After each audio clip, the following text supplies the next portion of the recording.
This is Brian Gerard, and I'm here with Dr. Marcel Soriano, licensed psychologist and emeritus professor in the Division of Special Education and Counseling in the School of Education at California State University, Los Angeles.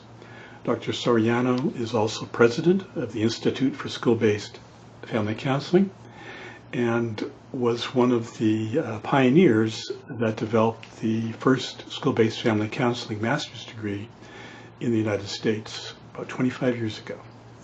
And Dr. Soriano is here with us today to talk about why there's a need for school-based family counseling and what its strengths are. So, welcome, Dr. Soriano. Thank you. Please tell us, why is there a need for school-based family counseling? Oh my goodness, I've been in my practice here for probably about 15 years now. And in my work at Cal State LA and my work at the schools in the Garvey School District where I met you, always taught me the importance of school-based interventions that are sensitive to each of the three domains that are so critical for children and youth, and that's the family, the school, the community.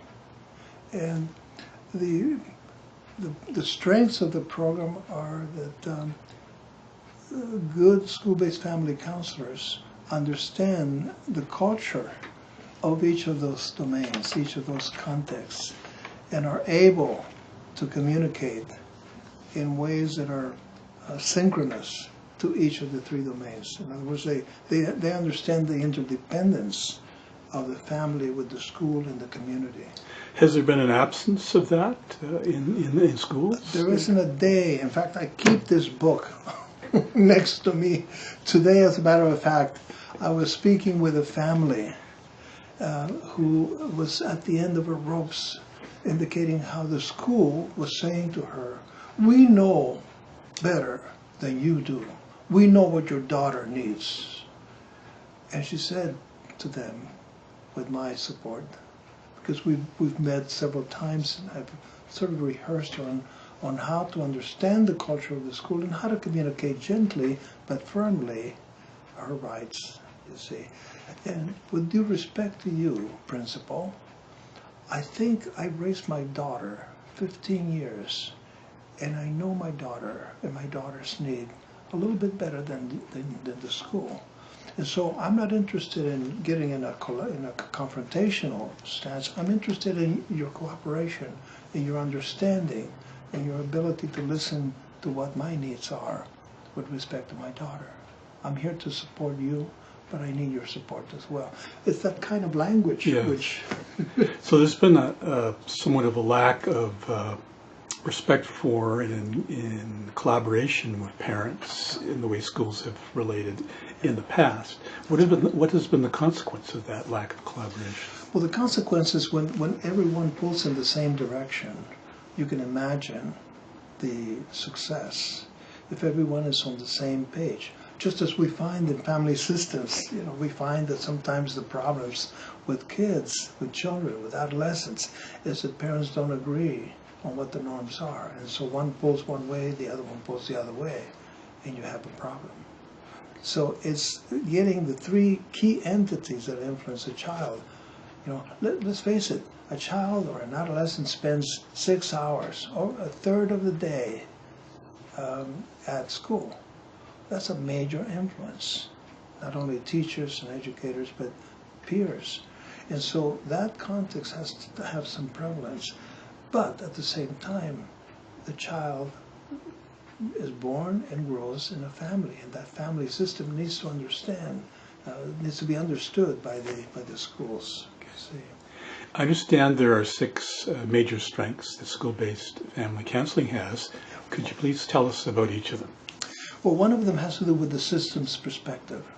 And I would add to the systems perspective that not only understanding the interdependence of each system, community, school, family, but also each of those systems has its own culture, its own way of doing business, its own way of doing things, you see. And so an understanding of the culture of the school by the family And that's why parent education is so important, to empower parents to understand the expectations and the challenges that school personnel has. Okay, so understand that culture as well as the culture of the family. So that's one, systems perspective. The other one has to do with understanding cultures. You know, we're one of the most diverse societies in the world. By no means are the only one, but we're one of the most diverse, you see. And so we need to understand different cultures and different expectations. The role of the teacher, the role of the educator. The fact that in different cultures, when one has problems, we don't go necessarily to a psychologist or a therapist. We go to an elder, we go to a priest, we go to a shaman, we go to a curandero in the case of a Latino community, you see. So understand that culture, and every culture has its own way of dealing with problems. You see, its own label, its own way of responding. Yes, even Catholic schools and public schools, they have dramatically different cultures. Dramatically different. Okay. Yeah. So in addition to the culture, the systems approach, and the sensitivity to culture, we're talking about the fact that we don't pathologize children and their problems and families and their problems. You see, we look at the strengths of the family. We harness the strengths of the family. We also look at the strengths of the school and the community. You know, it's interesting. I did a lot of work in the community. In fact, that's how I met you. Worked in the Mission Possible project. And I realized and I learned that each entity depends on the other for success. The community cannot solve its problems unless you have cooperation from parents and families, from schools. Schools cannot solve the problems that they have unless they have the cooperation and the support from the rest of the community and from families, you see. So it's that interdependence, that collaboration that really makes for solutions that are much more long-lasting and more effective. So this is in contradiction to many mental health disciplines that focus in a very narrow silo kind of way and don't sort of consider this interdependence of these different systems that affect children. And that brings up one of the strengths of school-based family counseling, that presumably the school-based family counselor understands not only the cultures of families, the diversity that is inherent in our society, but understands the diversity of the professionals that bring their resources and their strengths and expertise to the table. So we don't poo-poo the social worker, we don't necessarily reject the police officer or others. We actually bring them to the table and have them collaborate in solution-based or solution-focused interventions, you see. There's a lot of turf fighting, a lot of guilds, as we talk about in our book, a lot of fiefdoms, you know. This is the way we do business. This is the way we ought to solve the problem, and don't let others come in. That's nonsense. We need the interprofessional collaboration to deal with problems that are very complex. Yes, and I understand that school-based family counseling also is very interdisciplinary. It's not unique to one of the mental health professions, but can be used by all of them. Yes, by all of us, all of the professionals together. The other is the advocacy role. Not only advocacy on behalf of the child and adolescent, but on behalf of the family, on behalf of the schools. So often we take positions, particularly now in the days of our adversarial climate that we find ourselves in our society in the United States, and so you're either on one side or the other. To be able to reach consensus and to invite people to the table, to define the problem and to hold our assumptions suspect. So the way we see the world is not the way someone else sees the world. To understand, to truly understand the perspective of other people so that we can understand how to solve the problem together, collaboratively. So child advocacy role has to do with the importance of advocating on behalf of the rights of parents and children. Again, back to the conference I had this morning with this parent, to empower parents with their rights under the law. If the law needs to change, then let the law be changed. But until the law changes, then the law has to be applied equitably across the board with everyone. You see, equal protection under the law, says the Constitution. So if I were a parent coming to see you as a school-based family counselor, and having a problem with my child at school, maybe the school has called me about this, what would be different about how, as a school-based family counselor, you would talk to me and approach me that would be different from what somebody not using that approach might use? Well, first of all, I would look at the problem as perhaps a symptom of a bigger picture. Okay. Sometimes, for example, let me give you a specific example. I have a young lady today that I saw today, adolescent, 17 years old. Okay, feeling very anxious because she's not doing well in school. But then, as I probed and I understood the context of her family situation, she happens to have a brother who's autistic, severely autistic, okay? And mom who's very worried about her son, and she worried about mom, okay? So now she says her mission is to do well in school and as soon as possible leave the home so that mom can rest and she can adopt her brother and make that her responsibility from now on. Now, she's having problems at school because she's constantly worried about her brother and about her mother worrying about her son. See? So this is an example of how the problems are really complex and you really have to disaggregate it and involve mom in this case, dad to the degree that he's willing, and I think he's willing to come, but right now he's sort of disengaged because that's mom's problem. So as a school-based family counseling practitioner, you're constantly thinking about how the child who may be having a challenge in school is maybe affected positively or negatively by what's happening at home. Yes, and already I'm thinking that I've just begun to work with this young lady. I'm thinking of how I may be able to involve the school counselor and to consult with the school counselor with her permission so that she's aware that this young lady is struggling with her grades and perhaps putting a lot more responsibility than really is accrued to her. Okay. While I work with the family system, with the parents, so that they are able to withdraw some of that responsibility, because in some ways I think they're saying, this is your brother, this is your responsibility as well. So to have them disengage from that responsibility and take over as parents, you see. Now, in the old days, I'm thinking when a child is having trouble at school and the school notices the teacher, the principal, and sometimes the school counselor would contact the family and suggest the family needs some therapy, needs to go to a mental health center and get counseling. How would the approach to parents be made? My understanding is the approach to parents that school-based family counselors make is a more educational approach rather than you need therapy. Well, in this case, what I would say is that the family probably needs resources and support that can be accrued or can be accessed from the community. Right now, mom is handling everything along with her daughter. There are resources in the community, so my challenge as a school-based family counselor would be to bring those resources to bear. To, for example,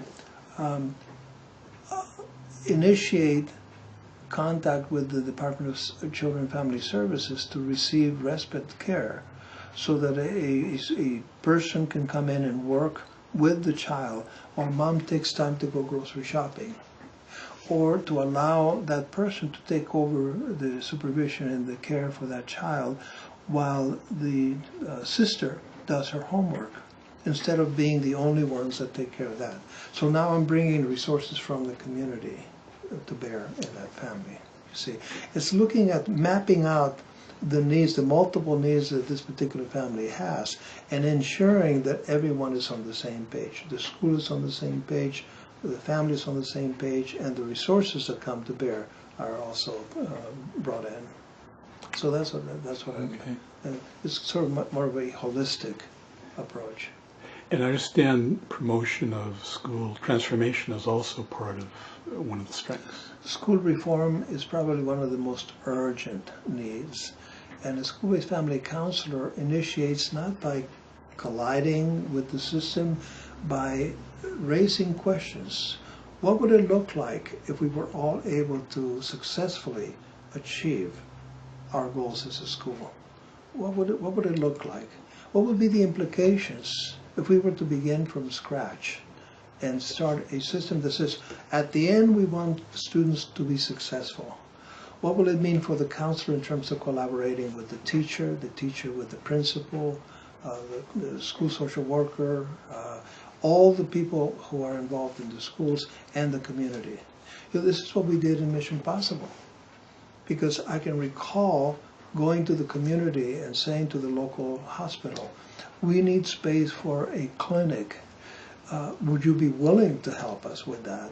And they provided us eventually with rooms where we could actually do counseling with the community. And what was Mission Possible? Mission Possible was a collaborative relationship between the school district, the city of Chino, and later in the Garvey School District, where I met you, as a matter of fact, the Department of Mental Health, the university, and we formed a coalition to try to map out the needs in that particular community, and that's how we began to then change the curriculum at the university, because we found that there were lots of gaps, lots of holes in the way we train counselors to understand not only the school counseling role, but the marriage family therapy role, the administrative role, and so on. So it was a much more complete rounding of professionals who speak the language of school, but also can speak the language of a clinician. And involved, as I understand it, the placement of marital and family therapy graduate students in schools where they were working. As early as possible in Yeah. their training, let's get to the real world, you see. To me, that was one of the strengths. It remains one of the strengths. And keep in mind that the program is still in place with Dr. Carter at Cal State LA. We've been doing that for 30 years now. And so the placement of the approaching families through the school as opposed through a mental health clinic, what's your sense of how that's changed the way families feel about coming in and working around problems with the family? Well, that's one of the cultural complementarities of the system, of the model of school-based family counseling, in that since many cultures, many collectivistic cultures, such as Latino cultures, the Asian cultures, the Middle Eastern cultures, don't see, the African cultures, don't see the way to solve family problems, whatever they be, through a therapist or a Right. counselor. They see an elder, they see a shaman, they see a priest, they see etc. A member of the family, an elder in the family. So the way to solve problems is to go out to these individuals. Okay, school-based family counseling reframes therapy, reframes counseling as educational.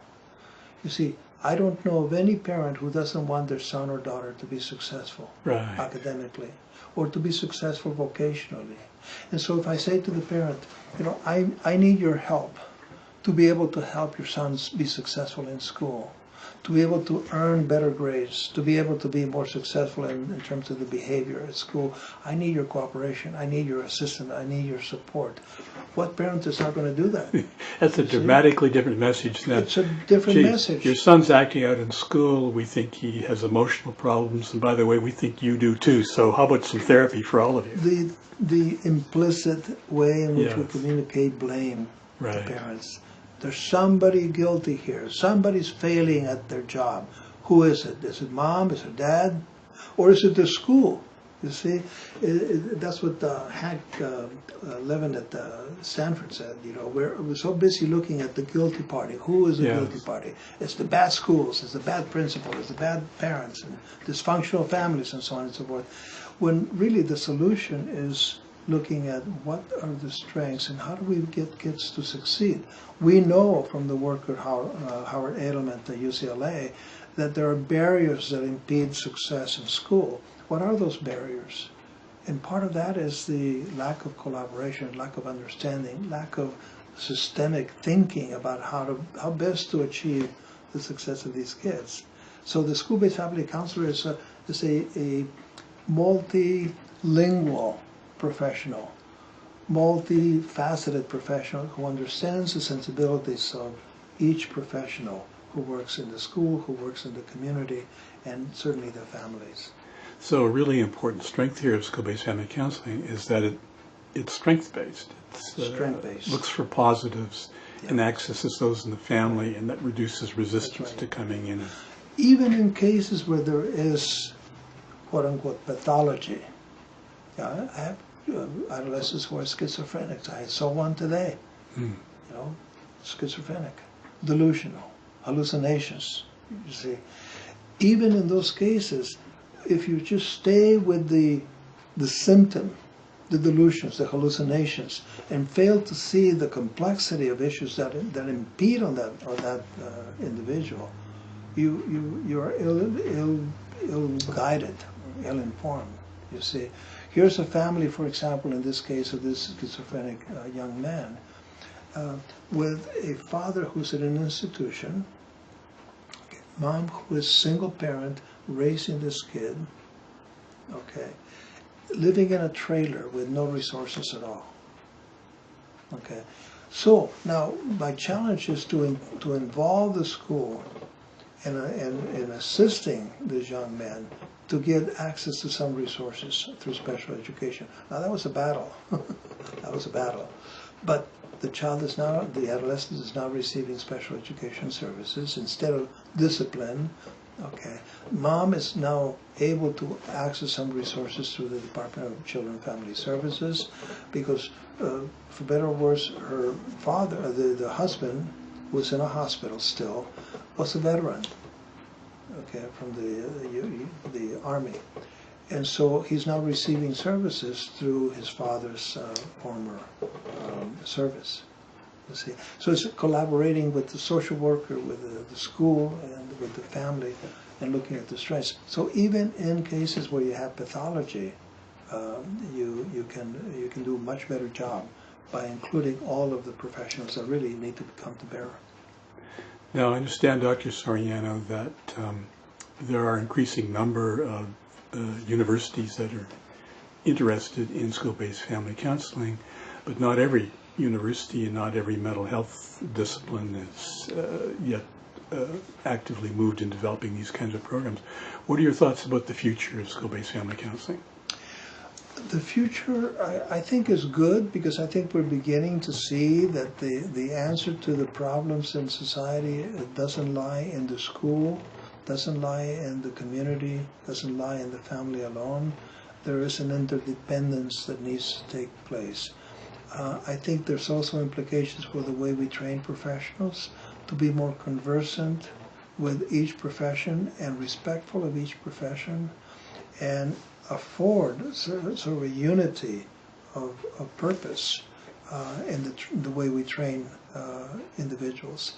I would love to see more of the visionaries that we were attempting to train at Cal State LA, the individuals who were training in counseling and training in administration, school leadership, to become more of a reality again. You know the story about that, how that happened. But people who see a vision for school reform, for community transformation, and for empowerment, empowerment of the family, empowerment of the community. So I feel hopefully, cautiously optimistic, I guess would be the word, given the political context right now. Very good. Thank you so much, Dr. Soriano. I appreciate it. Thank you.